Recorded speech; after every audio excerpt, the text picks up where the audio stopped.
Coming up on Big Country Politics, with less than a week left until Election Day, the race heats up in the runoff election for Place 2 seat on the Abilene City Council, and big obstacles in the way for the owners of this big Abilene home. How the problem is all around them.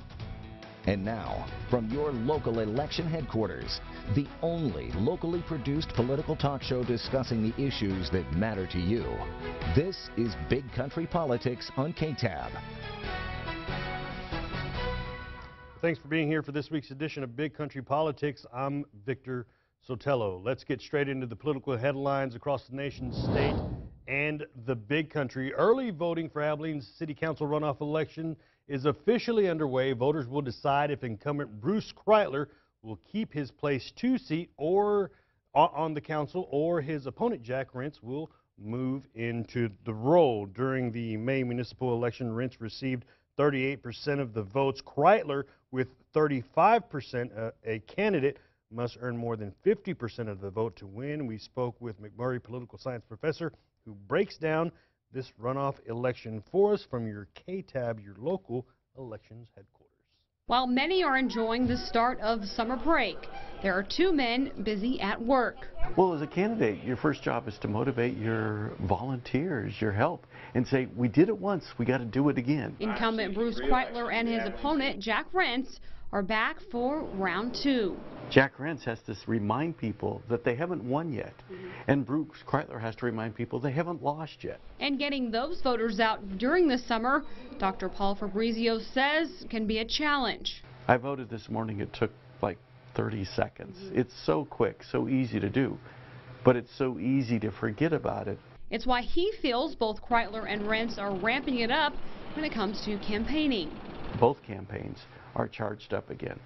But will that translate into getting people to go out and vote? Dr. Fabrizio says both candidates have some similarities but have differences when it comes to city officials. Jack Rentz, in the end, really trusts city officials, and he really wants to move things forward.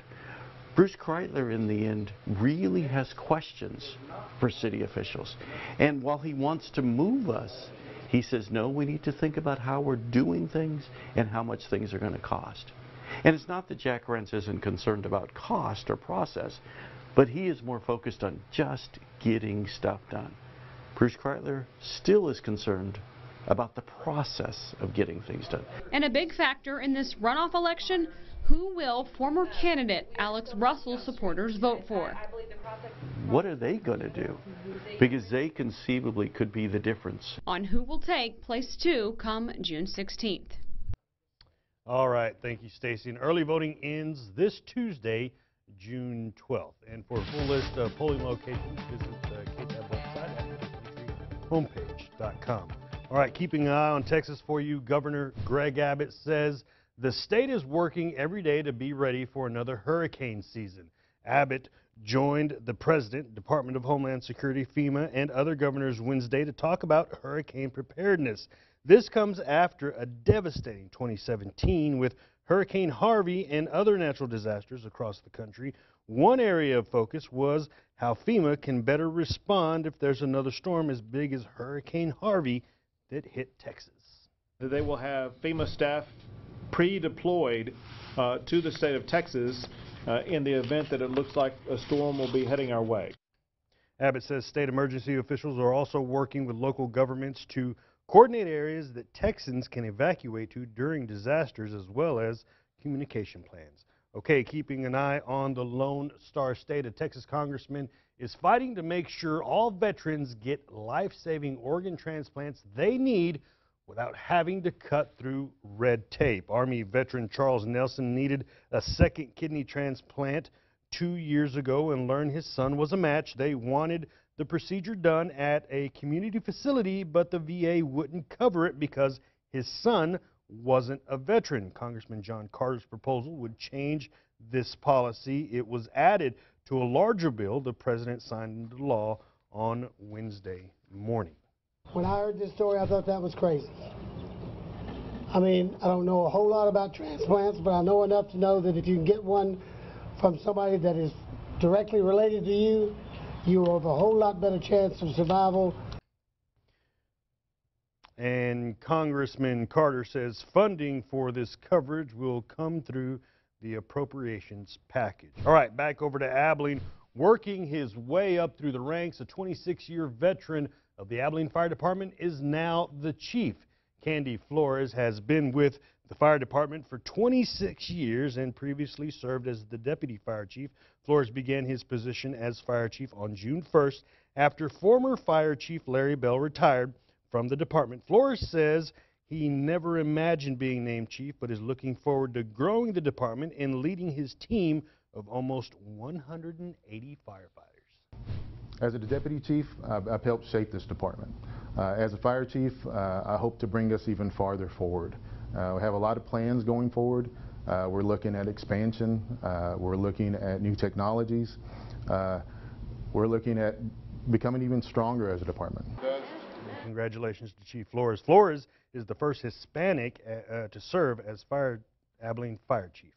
Well, buses in Abilene are going where no CityLink vehicles have gone before, this after changes into effect last Monday. The goal of the new routes is to reduce the number of CityLink stops in Abilene while adding new destinations for riders like the Hendrick Medical Center campus on Buffalo Gap Road, the Abilene Zoo, and the 5 Points Business Park. The changes were approved in April. There's now an on-demand option for riders to schedule pickups when traveling in South Abilene. And the change in routes isn't the only new thing to the Key City. There's a new nose in town. The zoo introduced their giant anteater exhibit on Thursday. This is the final zoo project of the Proposition 5 in the 2015 City of Abilene Bond Project. And guess what? You could even take one of the new bus routes, CityLink buses, to the zoo to see that anteater. And some changes could be coming to South Abilene Mansion, now vacant, but many residents in the area are not happy about it. The homeowners are requesting a zoning change for their property on the 900 block of Highland Avenue. Knowing there were concerned, the homeowners asked to keep the issue on the table for now. KTAB's Claire Kreitz has more.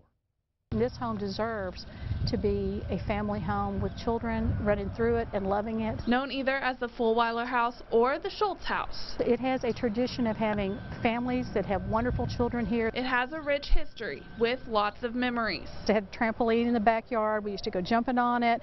We played up there in that room that was right there to the right. It showed a beautiful dollhouse. We raised our kids there. People before us raised their kids there.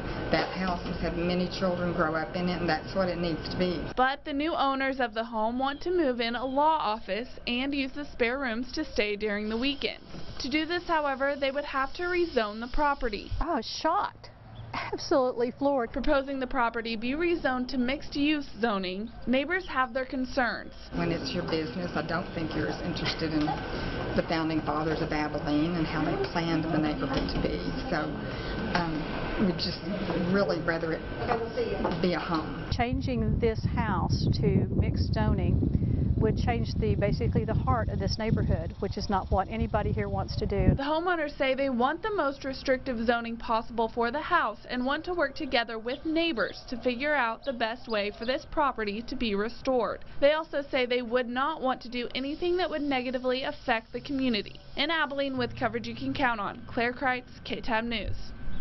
All right, thank you, Claire. As requested by the homeowners, the proposal was tabled so they can speak with neighbors and answer any questions or concerns that the neighbors may have. The Planning and Zoning Committee will revisit the proposal during its July 3rd meeting. Okay, still to come on Big Country Politics, my conversation with the Abilene Downtown manager on living in the heart of the Key City. We're back in 2 minutes from downtown Abilene.